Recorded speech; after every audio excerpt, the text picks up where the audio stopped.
सतना से। राधे राधे। राधे राधे महाराज जी। महाराज जी, आपके सत्संग को पिछले 1 वर्ष से सुनने का सौभाग्य प्राप्त हो रहा है, जिससे जानकारी प्राप्त हुई कि नाम जप 3 प्रकार का होता है। क्या मन ही मन भगवान का ध्यान करते हैं जिसमें जिव्या ना चल रही हो को भी नाम जप ही माना जाएगा? महाराज जी, प्रभु का ध्यान चल रहा है बट अंदर से कुछ नहीं चल रहा और जिव्या भी नहीं चल। नहीं, इस धोखे में मत रहिए। नाम जब चलना चाहिए, जिभ्या चले न चले उसकी बात अलग होती है। राधा राधा राधा, अब ध्यान करो प्रभु का, तो क्या फर्क पड़ता है।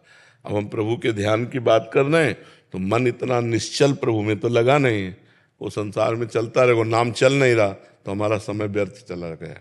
अव्यर्थ कालत्वम, भक्त का 1 सेकंड भी व्यर्थ नहीं जाता है। इसीलिए निरंतर अव्यावृत भजना, देवर्षि नारद जी ने, अव्यावृत माने होता है तैल धारा, राधा राधा। अब हमारा दिमाग 2 काम कर सकता है एक साथ, हमारे दिमाग की ऐसी क्षमता है कि 2 काम एक साथ कर सकता है, नाम भी जप कर सकता है और ध्यान भी कर सकता है। रूप का ध्यान और नाम उच्चारण कर सकता है, इतनी क्षमता हम, जैसे आप हमारी बात भी सुन रहे हैं और अंदर अंदर संसारिक, अभी वहां जाना है, वो करना है, वो करना चल रहा है ना अंदर, तो उसकी क्षमता 2 है। और जब 2 क्षमता का एक स्वरूप हो जाए तब उसे एकाग्रता कहते हैं। अब रूप में इतने डूब गए कि आपको ध्यान ही नहीं है, राधा रूप ही राधामय हो गया। अब जब फिर होश आए तो फिर राधा, फिर राधा, फिर राधा, तो नाम जब छूटा तो फिर मन घसीट ले जाएगा संसार में। इसलिए रूप का ध्यान नाम के सहित होना चाहिए। देखी रूप नाम आधीना, नाम चल रहा है तो रूप का ध्यान आपका परिपक्व, नाम छूटा तो घसीट ले जाएगा माया में। इतना प्रबल मन है, वो टिकता नहीं है एक जगह, टिकता नहीं, टिका दे वही साधना है। जो अपने मन को टिका दे एक जगह उसी को साधना कहते हैं। और इतना एकाग्रता में बल है। दत्तात्रेय भगवान ने एक बाण बनाने वाले को गुरु बनाया। वो रास्ते में उसका घर था, वो रोड के किनारे बैठे बाण की सीधी नोक घिस रहा था और राजा की सवारी निकल गई। राजा की सवारी मतलब नगाड़े बज रहे हैं, जय जयकार हो रहा है, घोड़े हाथियों से सब। बाद में मंत्री निकला, उसने कहा महाराज की सवारी कितनी दूर गई? तो सो के जगा हुआ पुरुष जैसा, महाराज की सवारी, बोले यहीं से तो गई। बोले क्षमा कीजिए, मैं आपसे सत्य कहता हूँ, मुझे बिल्कुल भान नहीं, क्योंकि मैं बाण की सिधाई और नोक पर ध्यान दे रहा था, उसकी नोक बना रहा था, तो मुझे पता नहीं चला। तो दत्तात्रेय भगवान वहीं भ्रमण कर रहे थे, उसे गुरु बनाया। 24 गुरुओं में एक बाण बनाने वाला भी गुरु। कि साधक को अपने लक्ष्य पर इतना तन्मय होना चाहिए कि नगाड़े बजें लेकिन उसकी वृत्ति बहिर्मुख नहीं होनी चाहिए। परमात्मा में ऐसी तदाकार, जैसे गाढ़ सोए हुए पुरुष को बाहर की किसी भी गतिविधि का पता नहीं होता, ऐसे जागृत अवस्था में परमात्मा में स्थित इतना एकाग्र हो कि बाहर का कोई पता ना हो, तो वो ध्यान कहा जाता है। अभी वो ध्यान की गति तो है नहीं, इसलिए नाम को छोड़िएगा मत, नहीं तो मन धोखेबाज है, वो धोखा दे देगा। रवि सिंह तोमर जी। राधे राधे गुरु। महाराज जी, मैं आर्मी में मथुरा में कार्यरत हूँ। महाराज जी, मैं शिव जी का उपासक हूँ, परंतु मेरी पोस्टिंग 2021 में जब मथुरा आई तो मैं बांकी बिहारी और राधा रानी से ऐसी लगन लगी कि गोवर्धन परिक्रमा और वृंदावन परिक्रमा करना शुरू कर दिया। आज तक चल रही है। महाराज जी, मेरी पोस्टिंग आ गई है और मैं यहाँ से जा रहा हूँ। महाराज जी, कभी शिव जी का जप करता हूँ और कभी राधा माँ का जप करता हूँ। तो महाराज जी, मेरे मन में असमंजस है कि मैं किसका जप। कोई असमंजस मत करो, दोनों जप करते रहो। बिना भगवान शंकर की कृपा के किसी को हरि भक्ति या राधा भक्ति प्राप्त नहीं होती। तो जहाँ से हमें प्राप्त हुआ है उसे हम छोड़ नहीं सकते, और जो प्राप्त हुआ है उसे भी नहीं छोड़ सकते। तो भगवान शिव की भी आराधना करते रहो, उनका सुमिरन करते रहो, और राधा राधा भी रखते रहो। और जहाँ भी आपको राष्ट्र सेवा में अवसर मिले, प्राण बलिदान का उत्साह रखते हुए धर्म पूर्वक चलते रहो, इसी से भगवत प्राप्ति हो जाएगी। तुम्हारे लिए और कोई अलग से पूजा नहीं है। तुम अपने राष्ट्र के तिरंगे के लिए प्राण बलिदान करने का उत्साह रखो और नाम जप करो, इसी से भगवत प्राप्ति हो जाएगी। यही सबसे बड़ी पूजा है। राधे राधे महाराज जी। महाराज जी, आपके चरणों में कोटि कोटि प्रणाम। यूट्यूब के माध्यम से आपको सुनती हूँ महाराज जी। महाराज जी, मेरे पति पर राधा रानी की बहुत कृपा हो गई है, वो ध्यान पूजा पाठ में लग गए हैं महाराज जी। उनमें बहुत परिवर्तन आया। मैं बहुत खुश हूँ कि वो मन से राधा नाम जप कर रहे हैं, लेकिन उनके व्यवहार मेरे प्रति भी परिवर्तित हो गया, जिसकी वजह से मेरा मन बहुत अशांत रहने लग गया है महाराज जी। मैं नहीं चाहती कि मेरे पति सब कुछ छोड़ के वो अपना व्यवहार मेरे प्रति पहले की तरह ही रखें, बट महाराज जी पर फिर भी मन में लगता है कि वो। मतलब आपके प्रति पत्नी भाव में उनकी कमी आ रही है, पति पत्नी के जो संबंध होते हैं उनमें ढिलाई आ रही, वो आएगी। क्योंकि असत संसार के सुखों का राग तब तक रहता है जब तक हृदय मलिन रहता है, और जब परमात्म सुख में चलने लगता है तो फिर ये सब अच्छा नहीं लगता है।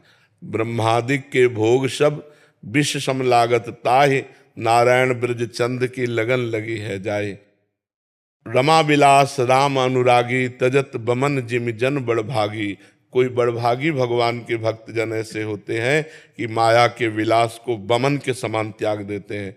तो हम ये तुम्हारे पति से भी प्रार्थना करेंगे, हमारी बात सुना देना उनको, कि गृहस्थ धर्म का पालन करना भी भगवान की भक्ति है। यदि पत्नी ब्रह्मचर्य से नहीं रहना चाहती तो पति का कर्तव्य है कि पत्नी की आकांक्षा को पूर्ण करते हुए भगवान का नाम जप करे। क्योंकि यदि आपने नाम जप या भगवत भक्ति के प्रभाव से अपने मन को निष्काम बनाना प्रारंभ किया और पत्नी सकाम है तो वो कहाँ जाए? तो आप फिर अपने धर्म से भ्रष्ट हो जाएंगे। यदि वो गलत कदम रख देगी तो आपको अपनी पत्नी को धर्मयुक्त बनाने, अर्धांगिनी है वो, उसे धर्म से चलाने के लिए निष्काम होते हुए भी कामना की पूर्ति के हेतु आपको काम धारण करना पड़ेगा। धर्मयुक्त काम भगवान का स्वरूप है। धर्म विरुद्ध काम जो है वो नरकगामी बनाता है, वो नरक का द्वार है। कामः क्रोधा तथा लोभा तस्मात् दैत्यम त्यजेत, वो जो धर्म विरुद्ध है। इसलिए भगवान का आदेश है कि अपनी पत्नी की कामना पूर्ण करने के लिए उचित समय पर शास्त्र संयम के अनुसार धर्मयुक्त काम का व्यवहार करना चाहिए। ये भी भक्ति ही है, ये भक्ति के विरुद्ध नहीं है। जी मेरा इतना वो नहीं कि वो ब्रह्मचर्य का मतलब बहुत पालन ना करें या ऐसा कुछ, मेरा ये है कि बहुत ज्यादा परिवर्तन हो गया है। सिर्फ ये, अरे परिवर्तन इसका स्वरूप ही है भजन का ऐसा। जब भजन में वास्तविक हृदय से मन लग जाता है तो फिर दो जगह प्यार नहीं होता, संसार और भगवान। फिर भगवान से प्यार करते हुए संसार का निर्वाह तो किया जा सकता है, लेकिन संसार से प्यार नहीं हो सकता है, पक्की बात है। क्योंकि ये ऐसा है जैसे सत्य वस्तु का बोध करने की जब, तो फिर संसार का राग नहीं रहता है। ये केवल बनावटी फूल तब तक अच्छा लगता है जब तक असली फूल नहीं मिल जाता। बनावटी फूलों की सुगंध तब तक प्यारी लगती है जब तक असली परागयुक्त पुष्प नहीं मिल जाता। ऐसे ही संसार ये स्वाप्निक है, जब तक सच्चिदानंद भगवान का सुख नहीं मिलता तब तक ये आकर्षित करता है, और जब वो सुख मिल जाता है तो फिर, तो इसलिए हमें लगता है आप भी गर्वित रहें कि आपका पति धर्मात्मा है। ये नहीं चाहती हूँ कि मैं उनकी किसी भी पूजा पाठ या किसी चीज में बाधा बनूं। मेरे साथ ऐसा हो रहा है कि मेरा मन पूजा से, हाँ क्यों नहीं, वो चूंकि आपके अंदर क्या है, आपके अंदर जो एक पति के द्वारा पत्नी को प्रियता चाहिए वो नहीं मिल रही, इसलिए मन आपका संतुष्ट हो रहा है। लेकिन आप सच्ची मानिए, राधा रानी से मैंने बहुत प्रार्थना करी कि मेरे मन में बहुत गलत भाव आ रहे हैं। मैंने बहुत प्रार्थना करी, मुझे आपसे बस एक बार मिला दे, मेरे मन में ये भाव सही आ रहे गलत आ रहे, मैं उसका विचार नहीं। हाँ अगर आप सावधान न रहे तो आपके अंदर अश्रद्धा भी हो जाएगी, भक्ति में कमी आ जाएगी।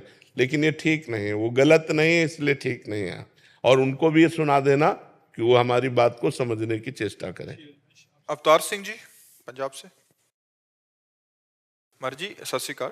मर्जी, विश्व के सभी धार्मिक ग्रंथ पूजनीय और आदरणीय है। मैंने केवल गुरु ग्रंथ साहिब का ही अध्ययन किया। प्रभु कृपा से मेरी इस ग्रंथ में पूर्ण आस्था और विश्वास है। गुरु नानक देव जी कृपा बहुत है मेरे पे।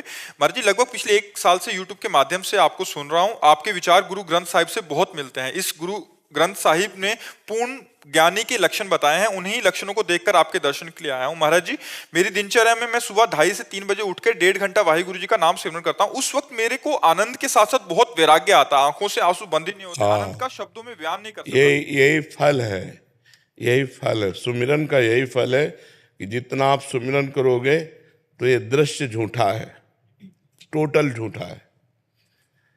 जैसे सोने में कंगन है, कंगन झूठा है, सोना सत्य है। कंगन नाम झूठा है, ना कंगन ये पहले था ना बाद में रहेगा। पहले भी सोना था, बाद में भी सोना रहेगा। तो बीच में जो कंगन भास रहा है वो सोना ही है। पहले परमात्मा था, बाद में परमात्मा रहेगा। तो बीच में जो भास रहा है वो केवल परमात्मा है। ये जो दिखाई दे रहा है स्त्री पुरुष जड़ चैतन्य, ये नहीं है। तो जितना हम नाम जप करेंगे वाहेगुरु का, तो उतने हमें इससे वैराग्य होगा। अपने शरीर से, दूसरे के शरीरों से, भोगों से वैराग्य। अगर वैराग्य नहीं हो रहा तो हमसे कोई जरूर गलती हो रही है। अगर नाम जप से हमारा संसार की प्रियता का नाश नहीं हो रहा तो हमसे कोई गलती हो रही है, हमसे कोई धर्म विरुद्ध आचरण हो रहा है, कोई गलत बात हो रही है। नहीं तो इसका परिणाम ये बिल्कुल मन भागता है। संसार से किसी से बात नहीं करना अच्छा लगता, कोई भोग अच्छा नहीं लगता, एक अजीब सी व्याकुलता होती है। उस व्याकुलता को प्रिय लगता है एकांत। एकांत में ठहरना, कोई गुफा हो, नदी का किनारा हो, वृक्ष हो, या अपने घर में ही ऐसे एकांत जिससे हमसे कोई संबंध न रखे, हमसे कोई बात न करे। ये वाहेगुरु के नाम की कृपा का फल है। घर वाले और जो शरीर के संबंधी हैं वो सोचते हैं कि मैं डिप्रेशन में हूं, पर ऐसा नहीं। नहीं नहीं नहीं नहीं अभी तो मान लो जैसे आपसे बात कर रहे हैं तो दूसरा रूप है, और जहाँ हम एकांत में होते हैं तो कई बार हमारे ही सेवा में जो रहते हैं वो कहते हैं महाराज जी नाराज हो क्या। उनको लगता है कि महाराज जी किसी विशेष उसमें नाराज हो गए। अब भगवदाकार वृत्ति के लिए बस हिलना नहीं, डुलना शांत। अब कोई आया तो हाँ जी, तो उनको लगता है नाराज। और नाराज नहीं, अपनी दृष्टि है। एकाग्र परमात्मा दृष्टि जब की जाती है ना, तो या तो डिप्रेशन मान लेगा या तो वो समझ लेगा कि परेशान है, नाराज है। ऐसा नहीं होता। वो अपनी समस्त इंद्रियों को समाहित करके एकमात्र परमात्मा में स्थित किए हुए, तो उसको जो आनंद मिल रहा है वो बाहर कैसे उसको व्यक्त करे। और अब कोई डिप्रेशन में समझता है, कोई उसे पागल कहने लगता है, कोई उसको कुछ भी कहने लगता है। लेकिन ये बहुत उत्तम अवस्था आपकी है। गुरुवाणी जी की कृपा है, गुरु साहब की कृपा है। आप आगे बढ़ो, अधिक से अधिक जितना नाम जप करोगे रोना आने लगेगा, विकलता आने लगेगी। बस वाहेगुरु वाहेगुरु वाहेगुरु, सबसे छोटा अपने को समझने लगोगे। सब महान है, मैं सबसे लघु। यही गुरुवाणी जी की कृपा और यही वाहेगुरु नाम का स्वरूप। वाहेगुरु नाम परमात्मा, वही श्री कृष्ण है, वही शिव है, वही राम है, वही वाहेगुरु है। एक ही परम तत्व है, उसे हम अलग अलग नामों से पुकारते हैं। खूब नाम जप कीजिए।